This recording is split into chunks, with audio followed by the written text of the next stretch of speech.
और इस वक्त हमारे सहयोगी अशोक सिंघल मौजूद हैं, समाजवादी पार्टी के अध्यक्ष और उत्तर प्रदेश के पूर्व मुख्यमंत्री अखिलेश यादव के साथ। आइए सुनते हैं उनके साथ इस बातचीत को। अशोक जी, ओवर टू यू। बिल्कुल, धन्यवाद मीनाक्षी। हमारे साथ मौजूद हैं उत्तर प्रदेश के पूर्व मुख्यमंत्री और समाजवादी पार्टी के सुप्रीमो अखिलेश यादव जी। अखिलेश जी, हम आपसे बात करेंगे, लेकिन सबसे पहले बात यह है कि बंगाल चुनाव के बाद सबकी निगाहें उत्तर प्रदेश के ऊपर हैं और जो पंचायत चुनाव हुए हैं वो खास तौर से बीजेपी के लिए ज्यादा अच्छे नहीं रहे और कोरोना की दूसरी लहर भी परेशानी का सबब रही। ऐसे में विपक्षी पार्टियां, खासतौर से अखिलेश यादव, योगी सरकार पर लगातार निशाना साधे हुए हैं और पंचायत चुनाव से काफी उत्साहित भी हैं। उत्तर प्रदेश के राजनीतिक समीकरण और यहाँ की राजनीतिक जो चीजें हैं, हालात हैं, उनके ऊपर बात करने के लिए खुद अखिलेश यादव जी हमारे साथ मौजूद हैं। अखिलेश जी, आज तक में आपका स्वागत है। मैं धन्यवाद देता हूं आपका। अखिलेश जी, सबसे पहला सवाल ये है कि आप पंचायत चुनाव को लेकर काफी उत्साहित हैं, लेकिन असली चुनाव तो अभी आना बाकी है, उसके लिए क्या तैयारी आपकी? मैं सबसे पहले पंचायत के चुनाव के लिए उत्तर प्रदेश की जनता को धन्यवाद देना चाहता हूं, जहां पर बड़े पैमाने पर बेईमानी की कोशिश की गई। जो एडमिनिस्ट्रेशन है उसके माध्यम से दबाव बनाने का काम किया। पूरी पुलिस लगी रही कि विपक्षी लोग कैसे हारे, उसके बावजूद भी समाजवादी पार्टी के सबसे अधिक प्रत्याशी जगह जगह जीते हैं। मुझे खुशी है इस बात की कि जनता ने एक बार फिर मन बनाया है कि समाजवादी पार्टी की सरकार आने वाले समय में बनने जा रही है। लेकिन पंचायत चुनाव से आप कैसे सोच सकते हैं, क्योंकि बड़े चुनाव हैं विधानसभा के, पंचायत का चुनाव थोड़ा अलग होता है। तो आप विपक्षी सरकार और बीजेपी के लोग ये कहते हैं कि आप तो जमीन पे है ही नहीं, सड़कों पे है ही नहीं, आप सिर्फ ट्वीट करते हैं या सोशल मीडिया की राजनीति करते हैं, मैदान में दिखते ही नहीं है। अभी पंचायत चुनाव खत्म हुए हैं। सरकार भारतीय जनता पार्टी की थी दिल्ली में, लखनऊ में, और उसके बावजूद भी पूरे उत्तर प्रदेश में बुरी तरह हारे हुए हैं। और हालांकि पंचायत का अध्यक्ष का चुनाव आ गया है, जो कुछ अपनाया जा सकता है, लोकतंत्र की सबसे खराब चीजों को अपनाने का काम भारतीय जनता पार्टी कर रही है।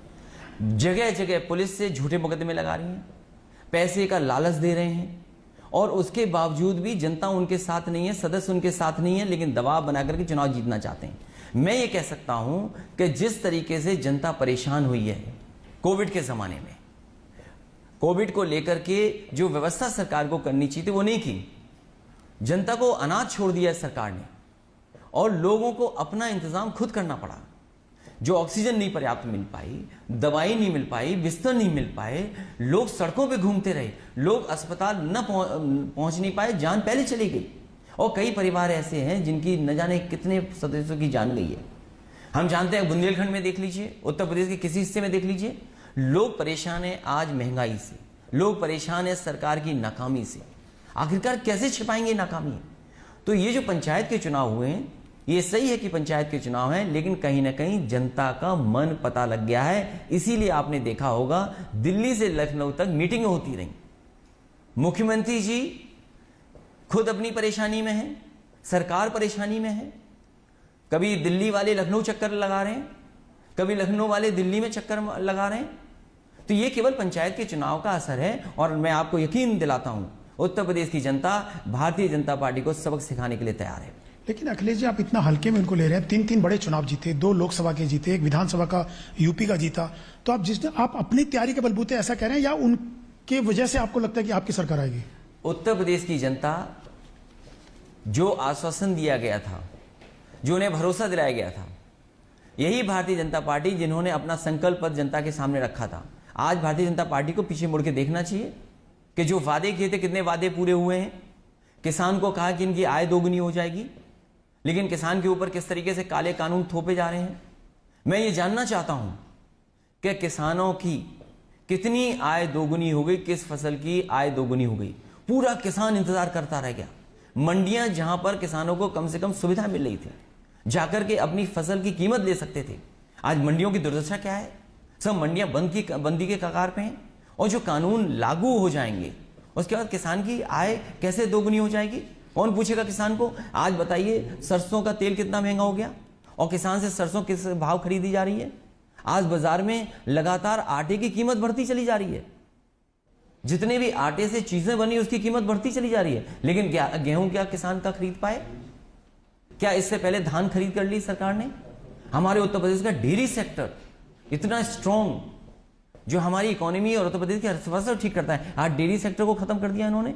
पर अखिलेश जी, सवाल ये उठता है कि कोरोना काल में आप सरकार पर हमलावर रहे, अगर आपकी सरकार होती तो आप क्या करते? क्या ऐसी आप निपट पाते उतना? अब जहां तक समाजवादी पार्टी की देन है उत्तर प्रदेश की जनता के लिए, मैं जानना चाहता हूं उत्तर प्रदेश के मुख्यमंत्री निकले बाहर, किस अस्पताल में गए?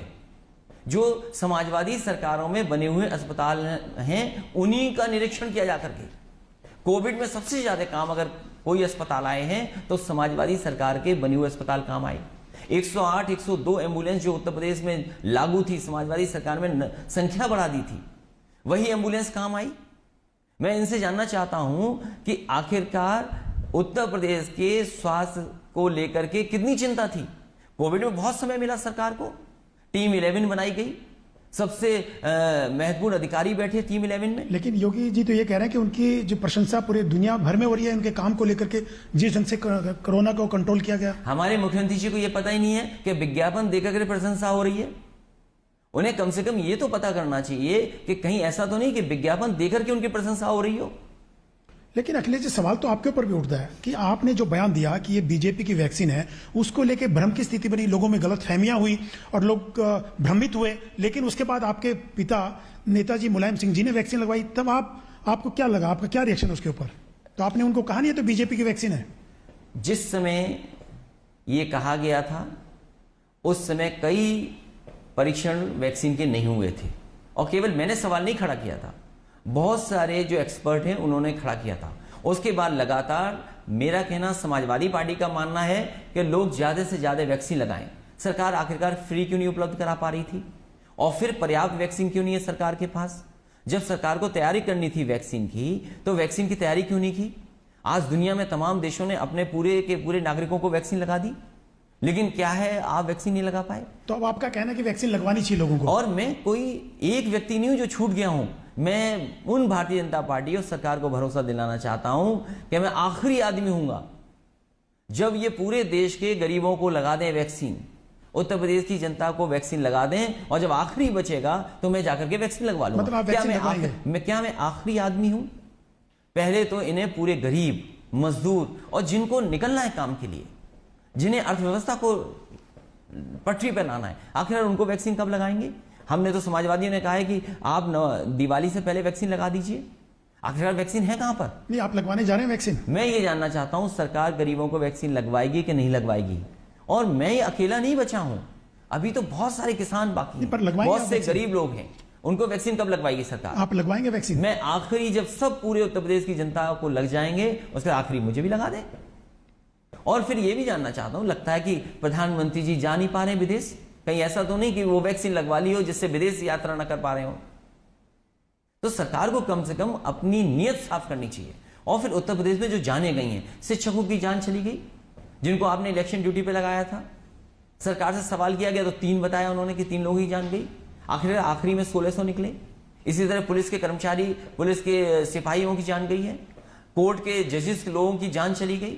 आखिर क्या इंतजाम किया था सरकार ने? और ये सरकार वो है जो कब्रिस्तान और शमशान की बात कर रही थी। ये वो सरकार है जो जनता को अनाथ छोड़ देती है। अपने भरोसे पर रहिए आप। भारतीय जनता पार्टी वो सरकार है जिसने अनाथ छोड़ा है लोगों को। आप याद कीजिए नोटबंदी में जान चली गई लोगों की लाइन में लग करके। अखिलेश जी, कुछ बात अभी जीएसटी लागू हुई, उसमें व्यापारियों की जान चली गई। अभी थोड़ा चुनाव क्योंकि नजदीक है उसकी बात करते हैं। आपकी पार्टी क्या इस बार किसी के साथ गठबंधन के साथ आएगी? क्योंकि एक बार आपका गठबंधन हुआ राहुल गांधी कांग्रेस के साथ, फ्लॉप साबित हुआ, सक्सेस नहीं मिली। उसके बाद मायावती के साथ लोकसभा चुनाव में किया, उसमें आपने कहा कि बहुत गलती हो गई। तो इस बार किन लोगों के साथ आप गठबंधन करेंगे या अकेले चुनाव में लड़ेंगे? समाजवादी पार्टी किसी भी बड़े दल के साथ गठबंधन करने नहीं जा रही है। समाजवादी पार्टी के सभी नेताओं की राय यह है कि छोटे दलों को शामिल कर लिया जाए। समाजवादी पार्टी आने वाले समय के चुनाव में जो होने जा रहे हैं, छोटे दलों से गठबंधन करके चुनाव लड़ेगी। कौन कौन? जयंत चौधरी? समाजवादी पार्टी का गठबंधन पहले से जैन जी के साथ है, आरएलडी समाजवादी पार्टी के साथ है। इसी तरह महान दल के साथ समाजवादी पार्टी है। एक चौहान समाज का एक दल है, संजय चौहान उसके राष्ट्रीय अध्यक्ष हैं, उनके साथ समाजवादी पार्टी का गठबंधन है। तो इसी तरह छोटे दलों को शामिल करने का काम समाजवादी पार्टी लगातार करती रही। मतलब कांग्रेस और बहुजन समाजवादी पार्टी, राहुल गांधी और मायावती दोनों से तौबा कर लिया आपने? दोनों को ही गठबंधन समाजवादी पार्टी ने किया था, दोनों से ही समाजवादी पार्टी का अनुभव कोई अच्छा नहीं रहा। इसलिए समाजवादी पार्टी ने तय किया कि बड़े दलों के साथ गठबंधन नहीं करेंगे, जो छोटे दल हैं उनको साथ लाने का काम समाजवादी पार्टी करेगी। लेकिन प्रियंका गांधी काफी एक्टिव हैं यूपी में, जनरल सेक्रेटरी प्रभारी हैं यहाँ की, काफी काम कर रही हैं। कितना असर आप देखते हैं प्रियंका गांधी का उत्तर प्रदेश के चुनाव में? मैं तो चाहता हूं और एक्टिव रहें, और फिर सभी दल हैं जो एक्टिव रहना चाहते हैं एक्टिव रहें। अंतोगतवा जनता ये तय करेगी आखिरकार उत्तर प्रदेश को विकास के रास्ते पर कौन ले जाएगा। आज जो विकास दिखाई दे रहा है उत्तर प्रदेश का, ये वही विकास है जिसको रोक दिया गया था। आज जो सबसे बड़ा काम किया है इंफ्रास्ट्रक्चर सेक्टर में, आपके एक्सप्रेसवेज हैं, जिला मुख्यालयों को 4 लेन जोड़ने का है, आपके बिजली का उत्पादन में उत्तर प्रदेश की जनता कम से कम ये जाने कि आज जो बिजली उपलब्ध हो रही है वो वही बिजली उपलब्ध हुई है जो समाजवादी सरकार में बनना शुरू हुई थी, और उसमें भी ट्रांसमिशन लाइन्स हुई हो, डिस्ट्रीब्यूशन हुआ हो, वो समाजवादी सरकार में बना था। आज उत्तर प्रदेश की जनता जानना चाहती कि अस्पताल क्यों नहीं बने, उनसे जानना चाहती। योगी जी तो कह रहे हैं कि दोबारा से उनकी सरकार बनेगी, उतने बहुमत से बनेगी। वो तो बाबा संत हैं, वो तो चाहे न जाने क्या देख लेते हैं, आने वाले समय का देख लेते हैं, कल क्या होने वाला वो भी देख लेते हैं। पहले ये बताएं मुख्यमंत्री जी उस पार्टी के सदस्य हैं कि नहीं हैं, और उनसे कितने विधायक संतुष्ट हैं।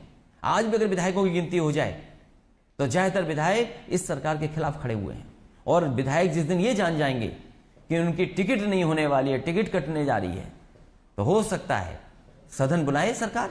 आपको किसमें फायदा है, योगी के नाम से वोट मांगा जाए या मोदी के नाम से वोट मांगा जाए? समाजवादी पार्टी विकास और खुशहाली के रास्ते पर उत्तर प्रदेश जाए, उत्तर प्रदेश की जनता विकास मिले, उन्हें खुशहाली के रास्ते पर जाए।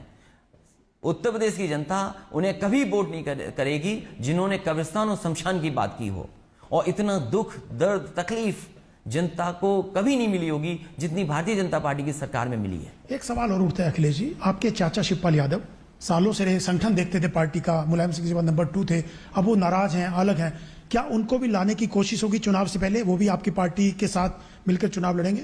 समाजवादी पार्टी और उनकी एक सीट है जसवंत नगर, उनको समाजवादी पार्टी ने उस सीट पर कोई चुनाव नहीं लड़ेंगे, और अगर उनके साथ कोई है जो राजनीतिक परिस्थितियों के हिसाब से कहीं लड़ सकता है तो समाजवादी पार्टी विचार करेगी। और इसीलिए मैंने कहा कि जितने भी छोटे दल हैं उनको साथ लेकर के समाजवादी पार्टी चलेगी। मतलब आपके चाचा और हमारे उनका भी दल है, उनका भी दल है, उस दल को भी साथ लेगी समाजवादी पार्टी। मतलब गठबंधन होगा या आपके पास वापस परिवार में आ जाएंगे? वो गठबंधन, समाजवादी पार्टी में नहीं आएंगे। वो चाचा तो है ही, लेकिन गठबंधन होगा उनके दल के साथ। अखिलेश जी, ममता बनर्जी जिस ढंग से जीती हैं चुनाव, उसके बाद वो राष्ट्रीय स्तर पर एक मैसेज दे रही हैं सक्रियता का, तो आप यूपी को लेकर के कोई बातचीत हो रही है या नेशनल लेवल पे कोई बातचीत हो रही है ममता बनर्जी के साथ? मैं बंगाल की जनता का धन्यवाद देना चाहता हूं कि इन्होंने इस परिस्थिति में वहां की मुख्यमंत्री ममता बनर्जी को दोबारा चुन लिया। ऐसा चुनाव शायद देश ने नहीं देखा था, जहां भारतीय जनता पार्टी ने पूरी ताकत लगा दी थी, लेकिन उसके बावजूद भी वहां की जनता ने एक बार फिर उन्हें मुख्यमंत्री चुना है। और जहां तक देश की राजनीति का सवाल है, अभी तो प्रदेश के चुनाव हो रहे हैं, और जो प्रदेश के चुनाव हो रहे हैं उत्तर प्रदेश का चुनाव अलग होगा। इसलिए उत्तर प्रदेश पे जहां देश की निगाहें होंगी, वहीं उत्तर प्रदेश की जनता ने मन बनाया हुआ है कि इन भारतीय जनता पार्टी के लोगों को सबक सिखाएंगे। कल लालू यादव से भी आप मिले थे दिल्ली में, तो क्या उनकी भी कुछ यूपी में सक्रियता देखी जा सकती है चुनाव में?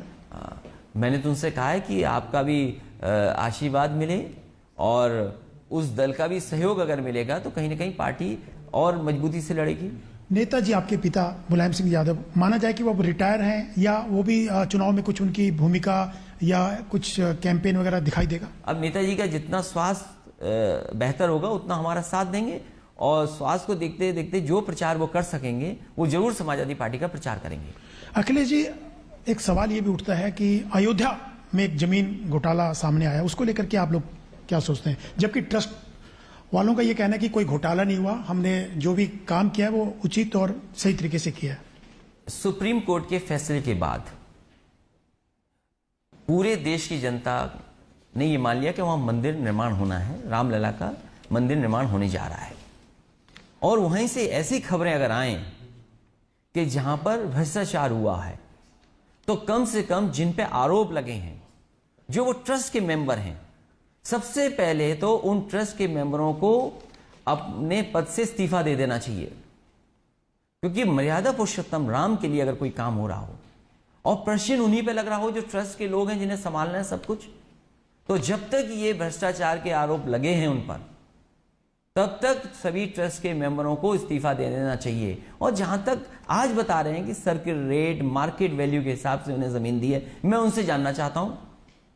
एक बहुत प्रतिष्ठित वहां गांव है धर्मपुर, वहां बहुत सारे किसान हमारे पास आए थे जहां पर एयरपोर्ट बनना है।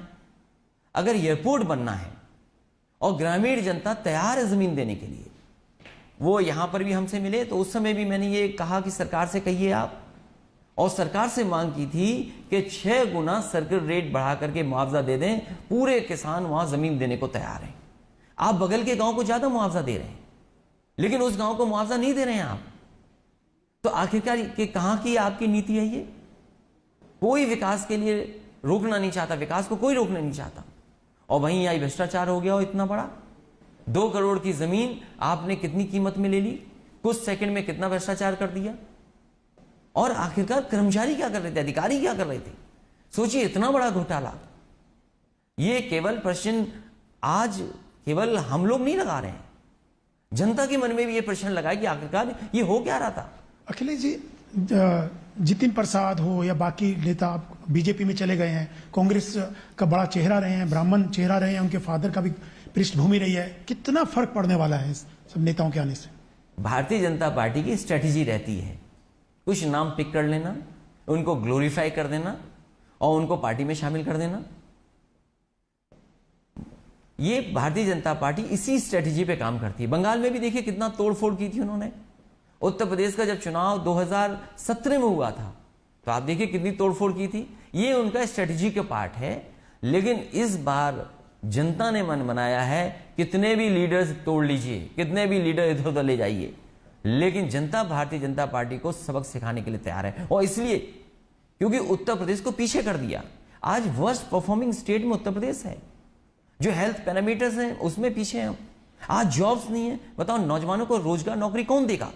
मुख्यमंत्री जी लगातार कहते हैं कि हम नौकरी देंगे, नौकरी देंगे, लाखों नौकरी देंगे। आखिरकार नौकरी क्यों नहीं मिली? रोजगार कहां है? अखिलेश, एक बात, इस प्रदेश में किसान आत्महत्या कर रहा हो, आपने कहा कि हम कर्ज माफ कर देंगे। आप उठाइए, उत्तर प्रदेश में कितने किसानों ने आत्महत्या कर ली? आय दोगुनी हुई नहीं, खेती बर्बादी हो गई। आपका गन्ने का बकाया अभी भी है, महंगाई बढ़ा दी, डीजल पेट्रोल महंगा कर दिया। आखिरकार जाएगी सरकार, बचेगी कैसे? लेकिन सरकार का यह भी कहना है कि विपक्ष तो आपस में इतना बटा हुआ है, मायावती अलग से, कांग्रेस अलग, प्रियंका गांधी अलग लगी हुई है, तो विपक्ष का जो वोट है वो तो बढ़ जाएगा। तो आपस में ही लड़ लड़के लोग वो करेंगे, नुकसान करेंगे एक दूसरे का। बीजेपी तो वैसे ही काम के बलबूते आने वाले हैं। ये तो योगी आदित्यनाथ, विपक्ष की विचारधारा कोई भी हो, कितना भी बटा हो, लेकिन उत्तर प्रदेश के हमारे जितनी भी लोग हैं, चाहे वो दलित हों, पिछड़े हों, अगड़े हों, दलित हों, आबादी कोई भी हो, सबके सब भारतीय जनता पार्टी को हराना चाहते हैं। आज जानना चाहते हैं कि सबका साथ सबका विकास कहां है। अगर अपॉइंटमेंट्स हो रहे हैं तो किन के अपॉइंटमेंट्स हो रहे हैं? आप यूनिवर्सिटी में देखिए अपॉइंटमेंट्स किसके हैं। क्या जात के आधार पर भेदभाव नहीं है? थानों में क्या जात के आधार पर भेदभाव नहीं है? क्या इनकाउंटर को लेकर के जात के आधार पर भेदभाव नहीं है? लेकिन वो तो ये कह रहे हैं कि योगी ने आने के बाद करप्शन खत्म किया, क्राइम खत्म किया, जो कि बहुत पहले से चला रहा था। तो योगी ने तो यहाँ पे चीजें ठीक की हैं। क्या मुख्यमंत्री जी इसका जवाब दे सकते हैं कि 2 करोड़ की जमीन इतने करोड़ में बिक गई हो? केवल कुछ सेकंड में इतने पैसे बढ़ जाएं किसी जमीन को? क्या मुख्यमंत्री जी के पास इसका जवाब है? तमाम विधायक चिट्ठी लिख रहे हैं, तमाम मंत्रियों ने चिट्ठी लिखी है कि किस तरीके से कोरोना के समय पर कितना भ्रष्टाचार हुआ, एक एक सामान की खरीद में भ्रष्टाचार हुआ। आज सड़कें कहां बन रही हैं बताए सरकार? क्या बिजली इतनी महंगी हुई, उसका जवाब है सरकार के पास? जो नौकरियां थी, क्या संस्थाओं में नौकरियां, बांदा का प्रकरण नहीं सामने आया? क्या गोरखपुर यूनिवर्सिटी का प्रकरण सामने नहीं आया? कहने को तो कहते हैं सबका साथ सबका विकास। बताइए, दलित वाइस चांसलर कितने बने हैं, पिछड़े वाइस चांसलर कितने बने हैं? आज थानों को लेकर के जो सवाल खड़ा करते थे, आखिरकार थाने में किस तरीके से अन्याय हो रहा है। कस्टोडियल डेथ अगर देश में सबसे ज्यादा कहीं हुई है तो उत्तर प्रदेश में हुई है। क्या मुख्यमंत्री जी इसका जवाब दे सकते हैं कि जिसकी जेल में हत्या हो जाए, जेलों में हत्या हो जाए, इतने झूठे मुकदमे किसी सरकार ने नहीं लगाए होंगे जिस तरीके से मुकदमे लग रहे हैं। कोई बाकी नहीं बचा जिन पे झूठे मुकदमे ना लगा दें।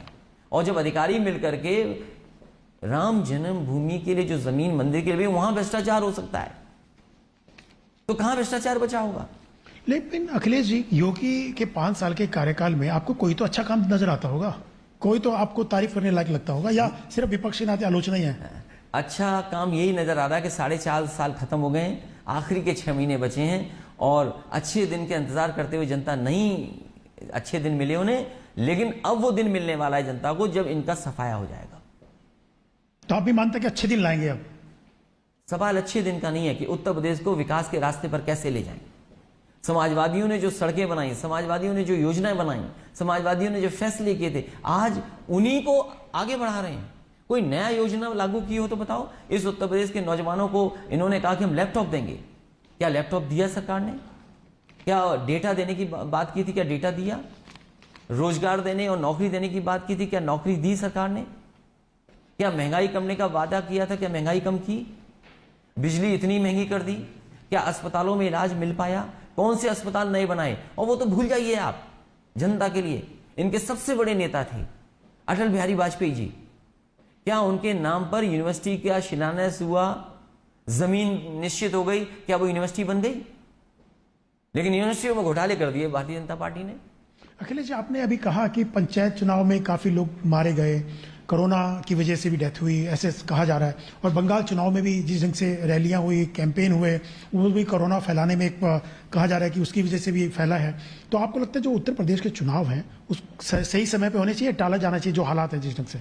उत्तर प्रदेश की जनता को दुख और तकलीफ दी है सरकार ने। उत्तर प्रदेश का चुनाव समय पर हो और जनता इंतजार कर रही है कब इन भारतीय जनता पार्टी के लोगों को हटा सके। जिस सरकार के पास सबसे ज्यादा सांसद हों, जिस सरकार के पास सबसे ज्यादा विधायक हों, आप बताइए, गंगा का वादा किया था, क्या गंगा साफ हो गई? यमुना नदी साफ हो गई? क्या कूड़ा हटाने की बात की थी, कूड़े हट गया उत्तर प्रदेश से? क्या आलू का दोगुना हो गया आय? क्या धान की आय दोगुनी हो गई? क्या गन्ने का बकाया मिल गया? क्या गेहूं की खरीद हो गई? ये पूरे के पूरी फल सब्जियां बर्बाद हो गई, क्या उसका सरकार ने कोई दिया, मदद की, मुआवजा दिया? आज सरकार महंगाई बढ़ा रही है, बेरोजगारी बढ़ा रही है, अन्याय बढ़ा रही है।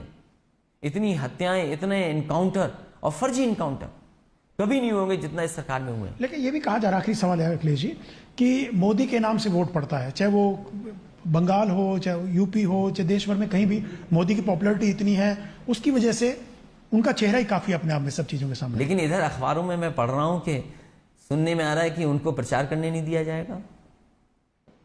किनको? प्रधानमंत्री जी को कहा है कि उनके नाम से चुनाव नहीं लड़े जाएंगे, अखबारों में पढ़ने को मौका मिल रहा है। तो किसके नाम से लड़ा जाएगा? लेकिन जहां तक उत्तर प्रदेश का चुनाव है, उत्तर प्रदेश ने हमारे बाबा मुख्यमंत्री जी को देखा है और बाबा मुख्यमंत्री जी ने केवल समय काटा है। उत्तर प्रदेश में 4.5 साल केवल समय काटा है। आखिरकार कौन सा बड़ा काम किया है? जो समाजवादी सरकार ने पूर्वांचल एक्सप्रेसवे दिया था, समाजवादी पूर्वांचल एक्सप्रेसवे, 4.5 साल हो गए, वो बताइए आप, अभी तक नहीं बन पाया। अगर आज बन गया होता तो गाजीपुर, बलिया, आपका आजमगढ़, आपका सुल्तानपुर, अमेठी, बाराबंकी, ये जिले जुड़ गए होते सड़क से, कम से कम कुछ विकास दिखाई देता।